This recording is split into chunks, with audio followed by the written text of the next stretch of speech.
အ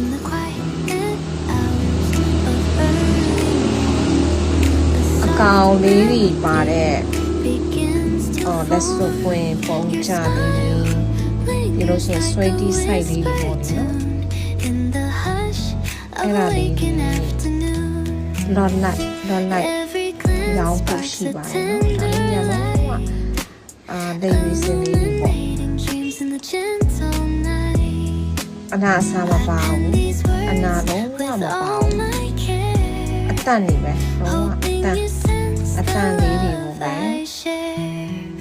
ဒီတန်စုထား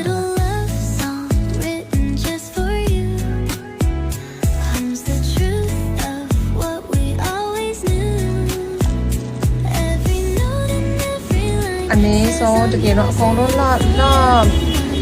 မနိုင်ဘူးဆိုလို့ရှိရင်လည်း15